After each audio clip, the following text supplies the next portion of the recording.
네, 안녕하세요. 최승윤 작가입니다. 오늘은 제 작업이랑 어떻게 보면 큰 상관이 없다라고 생각하실 수도 있는데요. 저 개인적으로는 제가 이렇게 올리는 제 작업하고 관계가 없어 보이는 영상들이 제 작업이랑 굉장히 밀접한 관계가 있는 거고, 제가 항상 하는 게 세상을 연구를 하는 거라서, 사실 요즘에 우리가 피부로 와닿고 있지는 못하지만 출생아가 감소된다라는 게 굉장히 큰 문제잖아요. 근데 문제기는 하지만 인구는 지금까지 꾸준히 늘어났었고 집값도 계속 올라가고 있고 가장 체감하지 못하는 뭐랄까 재앙 중에 하나인 것 같은데, 여기서 제가 말씀을 드리고자 하는 거는 그래서 우리가 이렇게 돼야 된다, 저렇게 해야 됩니다, 그런 이야기는 아닙니다. 저는 아직까지도 아이는 낳고 싶은 사람이 낳아야 하는 거고, 그거를 누군가가 강요를 할 수는 없는 거라고 생각을 하거든요. 아이는 어쨌든 의무감에 낳는 게 아니라 어쨌든 사랑을 통해서 낳아야 하는 게 저는 옳다라고 생각을 하고요.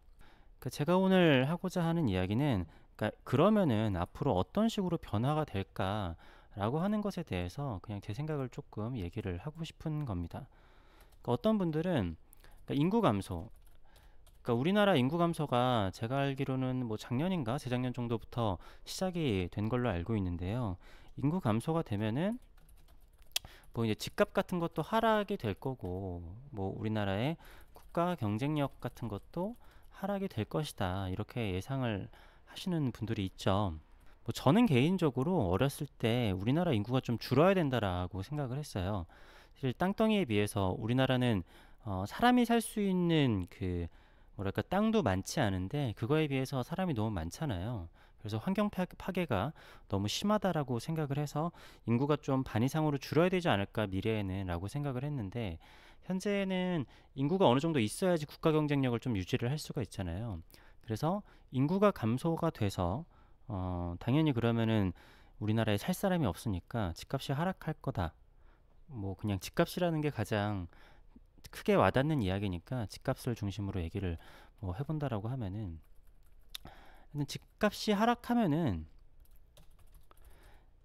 물론 지금도 되게 이렇게 뭐랄까 좀 거품인 데들 있죠. 네, 확실히 너무 과열되어 있는 게 있는데, 이 집값이라는 게 대부분 사람들이 가계대출이잖아요. 가계대출에다가 일본을 보면은 일본 법을 해서 집값이 하락을 해서 그게 경제에 도움이 됐냐, 집이 없는 사람들에게도 도움이 됐냐 하면 그거는 아니거든요. 집값이 어느 정도 적정선을 찾아가는 거는 좋지만 더 이상 집을 살 사람이 인구가 부족해서 집값이 하락한다? 그거는 우리나라가 일본 버블을 따라가고, 근데 우리나라는 일본처럼 경제 체력이 그렇게 있지도 않고 국가의 인구 자체도 훨씬 적기 때문에 일본보다 더 큰 재앙이 될 겁니다. 이거는 재앙. 그래서 사실 우리가 체감이 잘 되지는 않지만 많은 이제 정부 기관이나 많은 곳에서 이 인구 출산율의 저하는 재앙이다, 재앙이다라고 하는데 잘 와닿지가 않죠. 근데 어떤 식으로 계산을 해보더라도 재앙은 맞기는 합니다. 단적인 예로 봐서 진짜로 인구가 하락한다라고 하면은 부익부 빈익빈이 더 심해질 거고요. 그리고 할렘가들이 많이 생길 거예요. 사람들이 안 사는 곳들이 생기니까. 근데 이거는 제가 이 뒤에 하는 얘기랑 조금 어떻게 보면 그래도 할렘가가 생기지 않냐라고 하실 수도 있을 텐데, 자, 아무튼 지금 우리나라에, 자, 정부의 목표는 뭘까요? 인구가 어느 정도 하락하는 거 정도까지는 괜찮겠지만 인구를 보존을 해야 됩니다. 인구를 보존을 해야 돼요. 자, 근데 여기서 우리나라 사람들이 좀 뭐랄까 다른 나라랑 굉장히 큰 차이점이 있습니다. 그리고 우리나라가 다른 나라 사람들의 역사나 뭔가를 공부를 하고 가까운 일본이나 중국만 하더라도 그래요. 우리나라는 정말 특수한 경우에 있다라고 보면 되거든요. 제가 그거는 역사나 사회적인 이야기를 하면서도 많이 말씀을 드렸었던 건데, 우리나라는 한민족이라는, 아이고, 한민족이라는 의식이 굉장히 강해요. 이거는 중국 사람들도 다 같은 중국인이라고 생각하지 않나? 라고 생각할 수도 있겠지만 중국인이 그렇게 하나의 중국이라는 거를 외치는 거는 그만큼 민족도 많고 서로서로 그 한민족이라는 의식이 없기 때문입니다. 우리도 물론 지역 갈등이 있기는 하지만 뭐 일본이나 중국 뭐 그저 그 사람들이 생각하는 수준은 아니고요. 그리고 유럽 같은 데도 가보면은 쟤네는 왜 이렇게 왕가의 가계도가 얽혀 있고 왜 저런 문화가 생겼지라고 보면은 그쪽은 같은 땅 같은 나라에 있다라고 해서 한민족이라고 의식을 하거나 그렇지는 않습니다. 다른 나라들도 대부분 마찬가지예요. 근데 우리나라가 되게 특이한 겁니다. 한국 사람? 그러면 당연히 이 땅에서 나고 자란 한민족이라는 의식이 있으니까요. 자, 그래서 우리는 어떠한 생각에 빠지게 되냐면은 우리나라 사람들이 줄어들으니까 인구가 줄어든다라고 생각을 하게 됩니다. 한민족이 줄어들면은 인구가 감소한다라고 생각을 하는 거죠. 그러니까 우리는 한민족 자체가 한민족이 곧 대한민국이라고 생각을 하는데 다른 거를 예를 들어서 미국 같은 경우가 미국은 뭔가요? 이민자의 나라잖아요. 미국이 어떤 주요 민족이 있나요? 굳이 따지자고 하면은 원래는 처음에 그쪽 사람들도 이민이 왔었을 때 뭐 독일 사람, 영국 사람, 뭐 다양한 사람들이 왔으면은 넌 어느 지방에서 왔니? 막 그런 거를 따지기는 했었지만 결국에는 어떻게 보면 그냥 백인의 나라 그런 식으로 됐었지만 지금은 또 그것도 아니잖아요. 우리나라 사람들도 미국에 가가지고 너네 왜 인종차별하냐? 그러잖아요. 어느 나라 사람들도 가가지고 야 미국은 이민자의 나라인데 왜 다른 나라 사람들 뭐 이렇게 피부색이나 나라 출신 가지고 인종차별을 하냐 이런 게 항상 이슈잖아요. 근데 우리는 항상 딴 나라 생각을 했단 말이죠.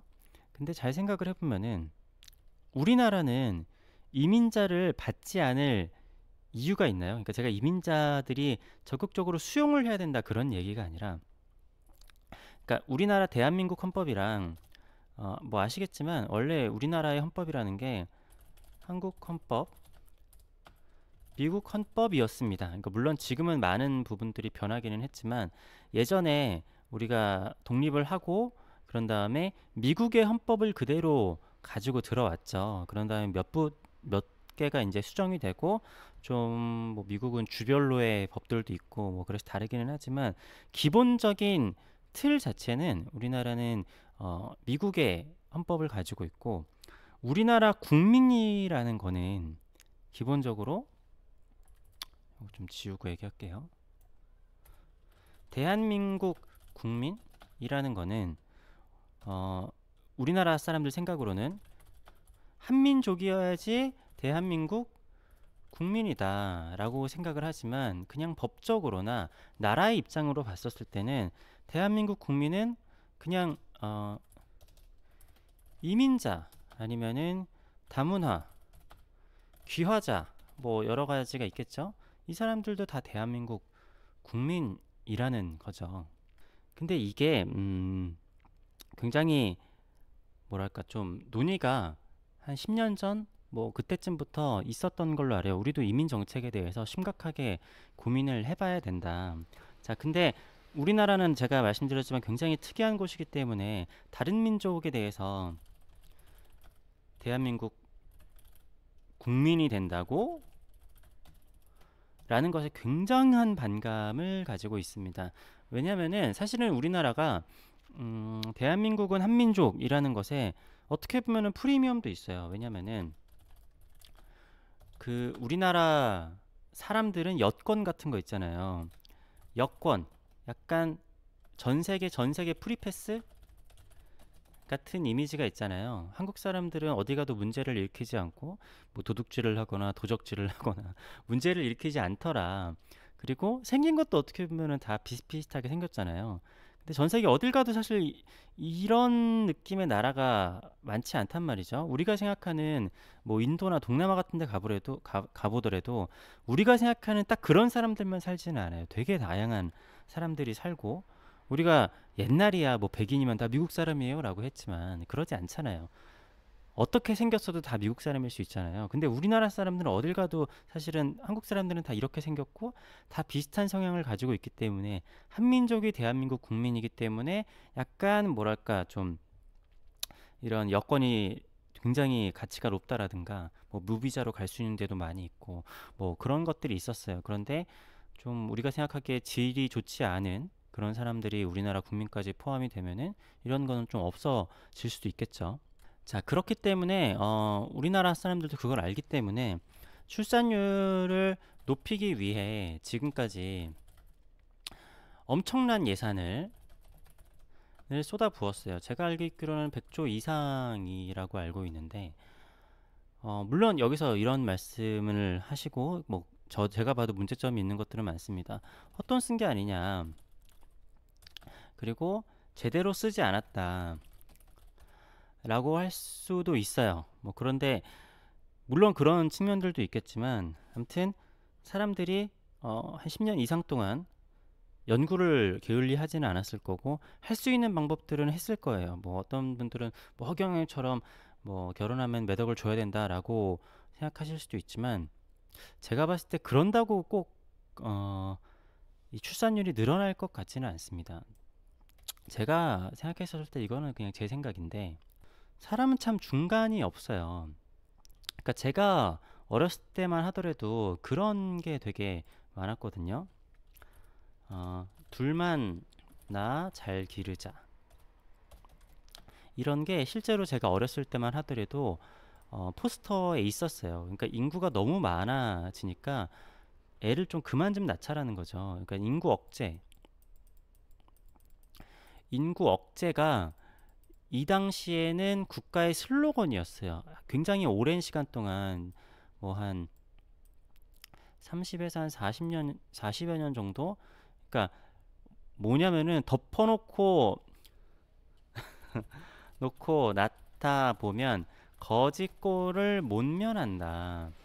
이런 게 실제로 우리나라에 굉장히 오랜 시간 동안 인구 정책이었거든요. 이게 인구 정책인데 근데 사람이라는 거는 그렇습니다.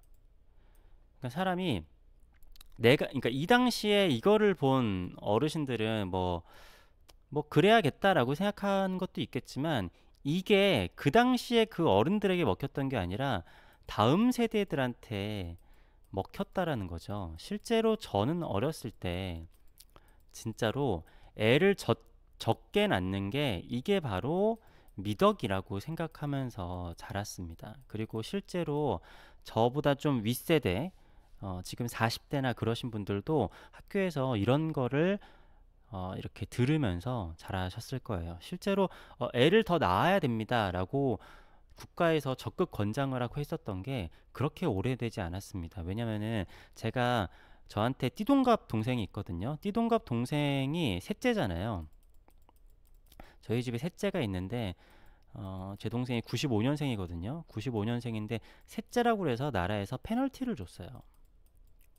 왜 애를 3명이나 낳냐라는 거죠. 그래가지고 이 페널티가 뭐 벌금을 내거나 그런 거는 아니지만 혜택을 안 주는 거예요. 혜택을. 그러다가 이때 태어났을 때는 그랬는데 지금은 2020년 지금은 혜택을 줍니다. 뭐 그런 거 있잖아요. 뭐 도시가스비 뭐더라 아무튼 전기료를 좀 이렇게 좀 할인해 주나? 물론 제가 지금 이제 분가를 했고 이 제 동생도 성인이 됐기 때문에 지금도 있는지는 모르겠지만 아무튼 어느 순간 이상부터는 혜택을 줬어요. 그래서 이게 사실은 저는 좀 무서운 거라고 생각을 하는데 어렸을 때 이렇게 교육을 받았던 사람들이 지금 그거를 뭐랄까 은연중에 실천을 하고 있는 거죠. 그래서 만약에 지금 이제 많은 사람들이 애를 낳아야 됩니다 이런 교육을 받고 자란 다음 세대는 어떻게 될지는 모르겠지만 근데 요즘에는 학교나 TV만 보는 게 아니라 되게 많은 사람들의 그걸 보잖아요. 유튜브 같은 데 보더라도 애 낳고 결혼하고 하면은 뭐 지옥이다라고 하는 게 많기 때문에 다음 어린 세대들이 그렇게 할지는 모르겠습니다. 아무튼 저는 여러 가지 측면이 있지만 어렸을 때 거의 세뇌식이었거든요. 세뇌시키였기 때문에 지금의 30, 40대들이 애를 낳는 것에 반감을 좀 가지고 있는 게 아닐까. 뭐 저는 일단은 그렇게 생각을 합니다. 아무튼 이게 제가 생각 본론이 아직 안 들어갔는데 이렇게 길어졌네요. 자, 아무튼 그러면은 가장 중요한 거는 앞으로 어떻게 될까? 제가 아까 중간에 말씀드렸던 게 있죠. 자, 대한민국이라는 나라가 있습니다. 대한민국이라는 나라가 있는데 제가 아까 말씀을 드렸지만 우리나라 사람들은 한민족이 대한민족이래요. 대한민국이 있죠. 근데 어떻게 보면은 우리나라 사람들은 대한민족이라고 생각을 하죠. 한민족이 곧 대한민국이라는 거죠. 근데 꼭 그렇게 생각을 하느냐라고 보면은, 그러니까 한민족이 곧 나라다라고 생각을 하느냐라고 하면 또 그렇지는 않죠. 뭐 이거는 어떻게 사람마다 생각하는 게 다르겠지만, 예를 들어서 중국에 있는 조선족 같은 경우는 같은 민족이지만 나라가 이제 분리가 됐으니까 우리나라 사람이다라고 생각을 하는 사람들이, 어떤 사람들은 그렇게 생각을 하고 어떤 사람들은 그렇게 생각하지 않는 것 같아요.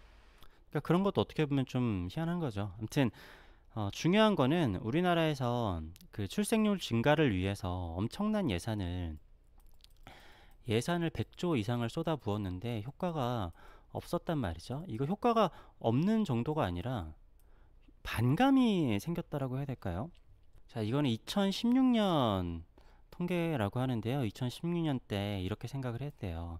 지금의 추세가 지속될 경우에는 뭐 2100년 때는 뭐 인구가 이제 나라가 소멸될 수도 있다, 뭐 그런 얘기가 맞나요? 노인 인구만 늘어나고 생산 가능 인구는 떨어지고 총 인구는 이렇게 떨어진다라고 했는데 이게 지금 2016년도인데 이때도 너무 낙관적으로 생각을 하고 있었죠.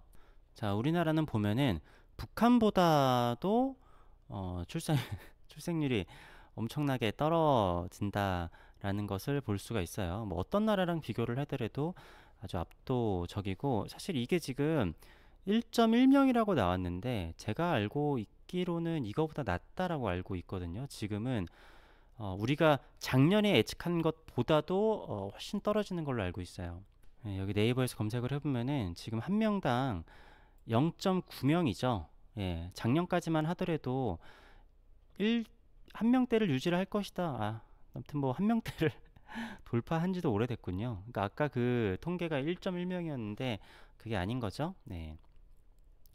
1 밑으로 떨어졌는데 이런 나라는 우리나라 외에는 없는 걸로 알고 있습니다. 다시 말씀드리지만 그래서 이렇게 애를 낳아야 됩니다, 뭐 그런 얘기가 아닙니다. 저도 아직 결혼했는데 애를 안 낳았기 때문에 아무튼 그거는 개인의 선택이라고 생각을 해야 되는데, 아무튼 앞으로 어떻게 될지를 예측을 하자는 거예요.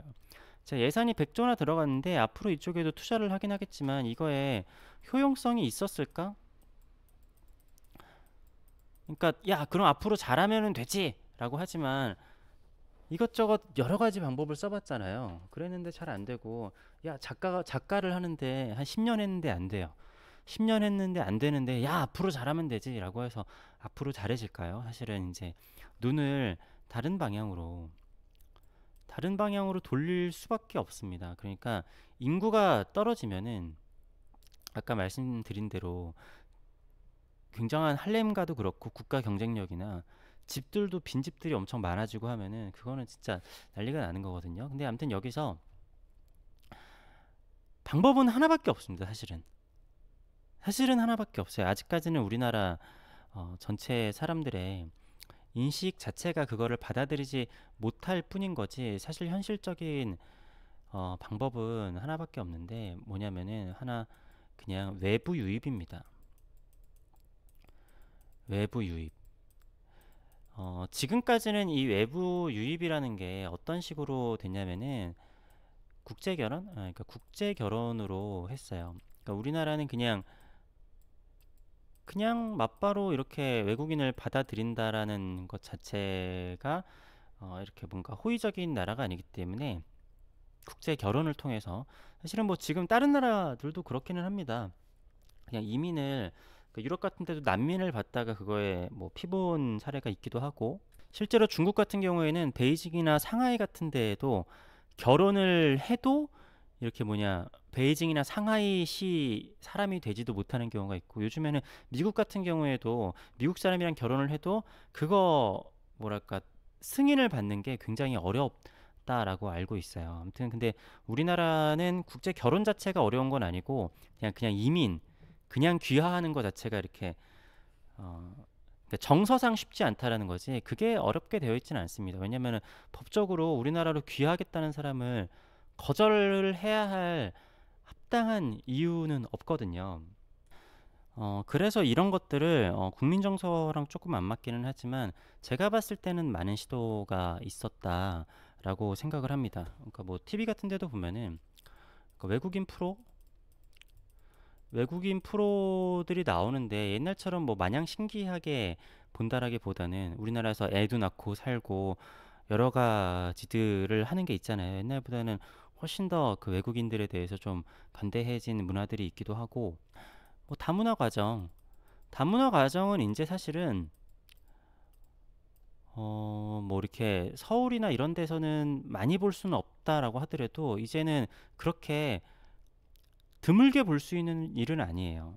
자, 이걸 보시면은 이 결혼 이민자라는 게 결혼을 해가지고 우리나라로 건너오는 경우인데 뭐 약하기는 하지만 계속 증가를 하고는 있습니다.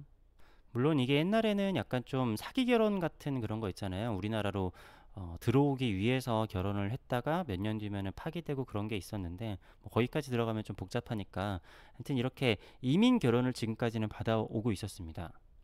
그거 플러스 또 이게 이 사람들이 다 우리나라로 귀화를 한 건 아니지만 우리나라에도 외국인들이 끊임없이 이렇게 증가를 하고 있어요. 근데 이게 전체 인구보다 다른 측면으로 보면은 뭐가 더 두드러지냐면은 자, 이게 다문화 가정에서 나온 그 아이들의 통계거든요. 우리나라 다른 우리나라 순수한 뭐랄까 이거 뭐라고 해야 될까요? 그냥 전체 인구 아이 인구는 줄어가는데 이렇게 다문화 가정에서 나온 아이들은 꾸준하게 증가세를 보이고 있습니다. 그러니까 그 결혼이 어떤 것이었든지 일단은 다문화 가정들이 결혼을 하면은 애를 그냥 한국인 부부들보다 조금 더 많이 낳는다라는 게 일단은 지표상으로는 거의 이렇게 뭐 증명이 되어 있는 거죠. 어떻게 보면은 다문화 학생 수가 9만 명, 거의 10만 명, 이게 2018년이니까 거의 10만 명의 초등학생이 육박하지 않을까라고 생각을 하는데, 그러니까 이게 지금 중고등학생은 만에서 뭐 2만 정도밖에 되지 않지만 이 초등학생들이 조금 있으면은 중고등학생들이 되겠죠? 그러면은 자, 우리나라 초등학생 수가 274만 명이라고 하는데 10만 명이라고 하면은 한 27명당 한 명. 그러니까 반의 비율적으로 봤었을 때 한 명 이상의 다문화 가정이 있는 거는 이제 벌써 뭐랄까 보편화가 되어 있는 상황인 거죠. 그리고 그런 게 있어요. 사실 생각보다 우리가 생김새로 사람을 판단하는 것보다 우리나라 사람이라는 걸 어떻게 판단을 하냐면은 그 말, 언어로 판단을 하는 게 좀 있습니다. 예를 들어서 이게 제가 뭐랄까 외모에 대해서 뭔가 비하를 하거나 그런 게 아니라 우리가 옛날에는 그런 거에 대한 인식이 없었을 때 뭐 너 동남아 사람처럼 생겼다? 뭐 그건 태국 사람처럼 생겼다. 요즘은 그런 얘기 하면 안 됩니다, 절대. 막 그런 식으로 장난을 치잖아요. 근데 제가 그런 식으로 생겼다라고 할지라도 우리나라 사람만이 할 수 있는 언어가 특징이 있어요. 이 언어를 하게 되면은 외모는 크게 상관이 없을 수 있습니다. 약간 뭐 백인처럼 보이든 약간 동남아 사람처럼 보이든 아니면은 사실 중국인이나 일본 사람하고 결혼해 가지고 낳은 아기 같은 경우에는 사실은 우리가 외모만으로는 구별을 할 수가 없어요. 그리고 솔직히 동남아에서 건너와서 우리나라랑 피가 섞이게 되면은 말을 그냥 우리나라 사람처럼 한다 그러면은 뭐 약간 그런 게 동남아처럼 생긴 우리나라 아이네 싶은 정도로 생각을 하지 다문화 가정이라고 그거를 이제 뭐 보여주지 않는 이상은 모를 경우가 있어요. 굉장히 생각보다 그러니까 융화가 생각보다 잘 됩니다.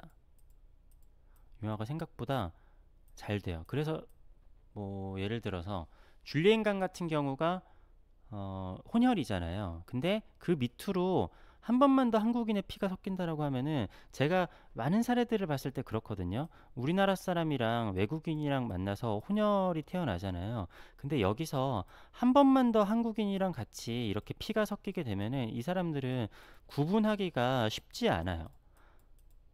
쟤는 그냥 눈이 좀 부리부리한 한국 사람이네 싶은 정도로 보일 수가 있는 거죠. 쟤는 좀 피부가 조금 거뭇거뭇하네. 그 정도인 거죠. 사실 지금까지 어느 나라든지 그런 식으로 피가 섞여 왔으니까. 자, 아무튼 근데 앞으로는 사실 요것만으로도 좀 부족할 겁니다. 그러니까 이민 결혼만으로는 좀 부족하다라는 거죠. 그래서 결국에는 적극적, 적극적인 이민, 적극적인 이민을 받아들이는 거를 할 수밖에 없는 상황이 되지 않을까. 이거는 그냥 제 예측입니다. 지금까지는 통계를 말씀을 드렸지만, 앞으로는 적극적인 이민을 뭐 권장이라고 해야 될지, 유입이라고 해야 될지. 그러니까 물론 여기서 사람들이 지금 조심스럽게 얘기를 하는 거는 선별적이에요. 선별적. 선별적이라는 거는 예를 들어서 우리가 좀 선진국 같은 데로 가게 되려면은 그런 게 있습니다. 어느 정도의 재산이 있다거나 확실하게 사업을 하거나 아무튼 좀 뭔가 특출난 능력 아니면은 재산 그런 게 있고 나라에 이득이 되어야지 나라에 이득이 되는 사람들만 받아요. 근데 여기서 다행인 거는 뭐냐면은 자, 서울과 그리고 우리나라 코리아라는 이미지가 이 아시아에서 그래도 이미지가 굉장히 좋다라는 거죠. 서울이라고 하면은 어떻게 보면은 뭐 이건 제가 우리나라 사람이라서 국뽕에 쌓여 있어서 그런 건지 모르겠지만 아시아의 뉴욕 같은 느낌 좀 있지 않나요?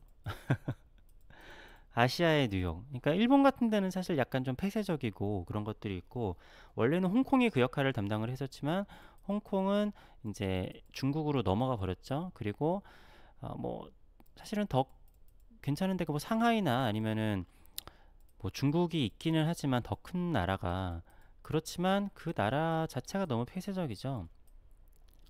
아무튼 다른 저는 이제 저 유튜브 채널이나 다른 것들을 봤었을 때 외국인 노동자들이 더 선호하는 것이 도쿄랑 서울을 얘기를 한다라고 하면은 서울을 더 선호를 한다라고 해요. 우리나라가 어떻게 보면 어떤 면으로는 굉장히 개방되어 있고 어떤 쪽으로 면으로는 굉장히 이렇게 폐쇄되어 있는데 아무튼 사람들이 아시아 사람들이 서울에 대한 선호도가 굉장히 높단 말이죠.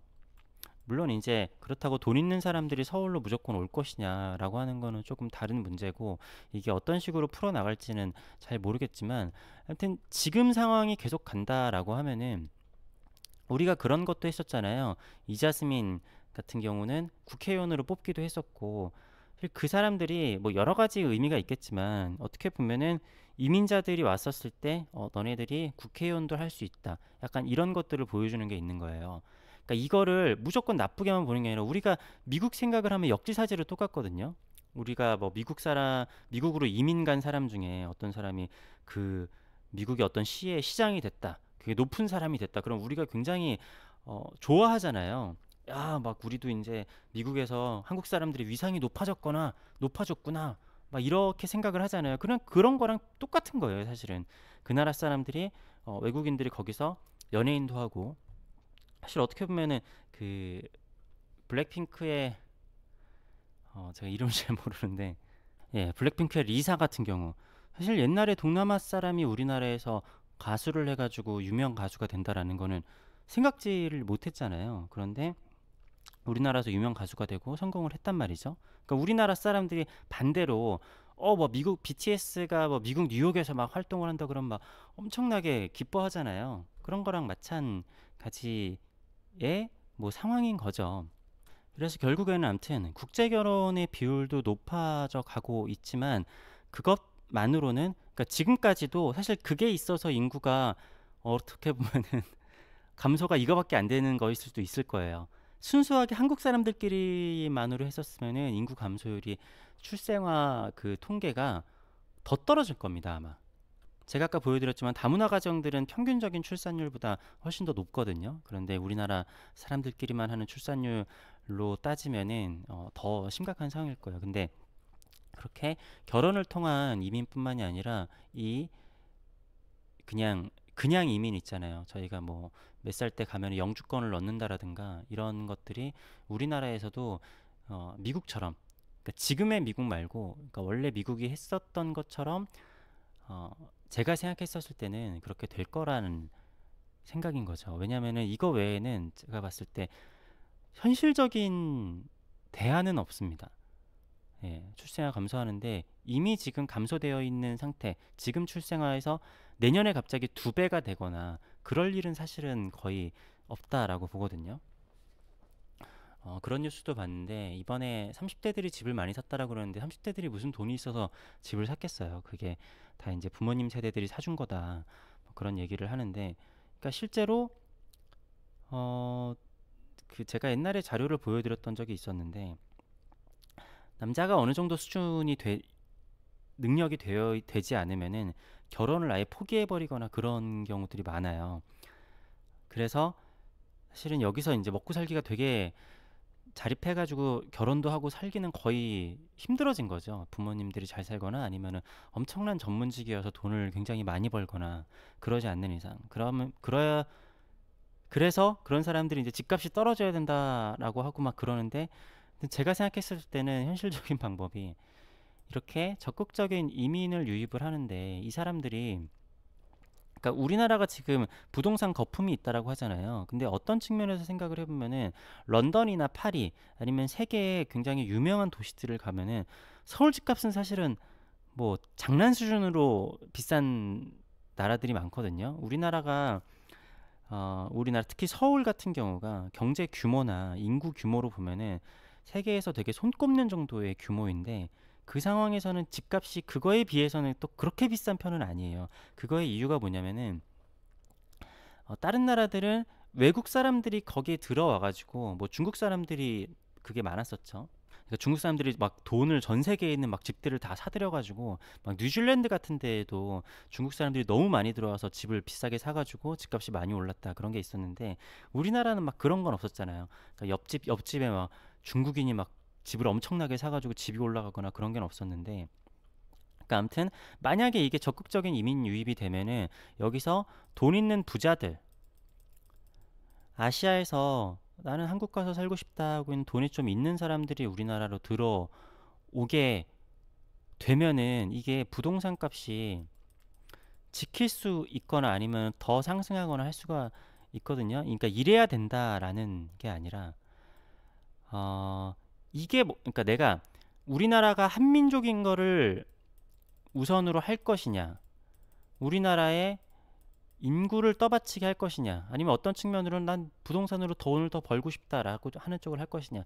이게 어느 한 부분이 선악이 있는 게 아니라 대한민국을 한민족으로만 지켜야 된다, 이게 꼭 옳은 거라고 볼 수 있는 것도 아니기도 하고, 집값이 무조건 떨어져야 된다라고 하는 게 꼭 옳은 거일 수만은 없고, 어떤 게 옳은 것일 수는 없겠지만, 지금까지 상황을 정리를 해보자고 하면은, 그래, 그러니까 우리 한민족끼리 어떻게 해보자 해가지고 그냥 어떻게 해서든 출생률을 높이기 위해서 돈을 엄청나게 쏟아붓고 정책을 했었는데, 그게 전혀 통하지가 않았다라는 거죠. 그래서 세계에서 유례를 찾아볼 수 없는 말도 안 되는 출산율이 나왔는데, 다시 말씀드리지만 그래서 출산율을 높이자라는 얘기가 아니라, 나라 입장에서 봤었을 때는 인구 감소라는 거는 나라에 엄청난 타격이 있을 수밖에 없고, 이대로 가면은 노인 인구 비율이 너무나 어, 증가를 할 테니까, 노인 비율이 좀 있으면은 우리나라가 40%가 넘어가, 좀 있으면 언제쯤 내가 봐야 될 텐데 아무튼 40%가 넘어갈 겁니다. 40%가 조금 있으면 넘어갈 텐데, 지금이 한 20%인가 25%인가 뭐 그 정도 되는 걸로 알고 있는데, 이게 금방 넘어갈 거라고 알고 있어요. 물론 이제 그 노인 나이 제한도 이제 65세에서 한 70세가 넘어가는 걸로 바뀌기는 하겠죠. 그러면은 생산 가능 인구를 우리나라에서 찾을 수 없으니까 다른 나라에서 찾아올 수밖에 없다라는 거죠. 그러니까 제가 생각했었을 때 우리가 생각을 하는 10년 후의 미래는, 어, 마지막으로 정리를 해보자면은 10년, 20년 후에 한국, 미래는 인구 감소도 있겠지만 거기 플러스 다민족 국가, 물론 그게 뭐 미국처럼 엄청나게 다민족 국가라는 거는 아닐 거예요. 아니에요. 그 정도까지는 아니겠지만 생산 가능 인구, 이걸 수입이라고 해야 될까요? 아니면은 생산 가능 인구를 받아들임, 이렇게 해서. 근데 이걸 꼭 나쁘게만 볼 수는 없는 게, 그러면은 아시아의 인재들을 흡수, 사실 서울은 그래도 돈들도 많이 있고 그렇잖아요. 그러니까 우리나라 사람들이 옛날에 한번 일본 도쿄로 이렇게 취업하는 거에 대해 환상을 가졌다가 그 환상이 싹 깨졌던 적이 있었죠. 생각보다 일본은 그런 것에 대해서, 일본 말을 못하면은, 이런 얘기까지는 좀 길어지는데, 그러니까 도쿄 같은 경우에는 일본 사람들은 영어를 거의 못하고 일본어를 하지 않으면 일을 할 수 없는 그런 시스템이잖아요. 그래서 엄청난 인재가 아니고서는 내가 번역하는 사람들을 써가면서까지 그런 사람들을 쓸 이유가 없는데, 우리나라에선 사실 한국말 잘 못해도 와서 영어만 하더라도 오히려 돈 많이 버는 일들은 영어만 하더라도 할 수 있는 일들이 사실 굉장히 많이 있어요. 그리고 영어를 할 줄 안다라고 하면은 사실 생활하는데도 크게 그렇게 불편하지는 않습니다. 제가 생각을 했었을 때. 그러니까 도쿄에 비하면요. 그러니까 다른 여지가 별로 없어요. 뭐 타이페이도 있기는 하겠지만 거기도 중국 때문에 지금은 쉽지는 않고, 싱가포르는 사실 그 나라가 너무나 작고, 예. 어, 도쿄 아니면은, 그 아시아에서는 도쿄 아니면 서울인데, 도쿄는 생각보다 굉장히 많이 폐쇄적이고 한국이라는 거죠. 그리고 실제로 이미지 자체도 도쿄보다는 한국이 조금 더 힙하고 조금 더 사람들이 요즘에 이제 아시아 전체에서는 선망적이기 때문에 서울로 오고 싶어하는 아시아인들이 많을 거예요. 그러면은 어떻게 보면은 아시아의 뉴욕이 될 수도 있는 거죠. 네, 이거는 뭐 잘 됐을 경우인 거겠지만, 제가 여러 번 말씀을 드린 적이 있었는데, 어떠한 나라든지 아니면 어떠한 단체든지 어떤 사회든지 발전을 할 때는 인종이나 뭐 여러 가지 뭐 성별, 출신 이런 걸 따지지 않고 능력 있는 사람들만 모았을 때, 지금도 그렇죠.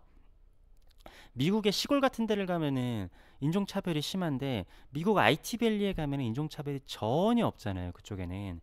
그게 그런 거를 차별을 하지 않고 받아들이는 것이 결국에는 발전을 한단 말이죠. 그런데 하여튼 우리나라는 희한하게 한민족만 있는데도 잘 먹고 잘 살았지만 앞으로는 그게 힘들 거기 때문에 노선이 분명히 변경이 될 겁니다. 네. 이게 사람들을 외부에서, 이제 지금까지는 안에서 어떻게 해보려고 그랬는데 외부에서 받아들이지 않는 이상은 뭐 더 이상 어쩔 방법이 없는 거죠. 거기다 다행인 거는 제가 말씀드렸지만 다행히 한국과 서울의 이미지가 아시아 인재들을 받아들이기에 이미지가 좋다. 그리고 뭐 그럴 만한 충분한 능력도 있기도 하고. 예. 근데 그게 제가 생각을 하는 우리나라의 그 출산율의 엄청난 감소, 그리고 사실 저도 이렇게 와닿지는 않는데 재앙이라고 하면은 그 재앙에 대해서 여러 가지 방법을 해봤지만 잘 안 되고, 그런 것에 대해서 현실적인 미래이지 않을까라고 생각을 합니다. 하여튼 이것도 영상이 좀 쓸데없이 너무 길어지고 해서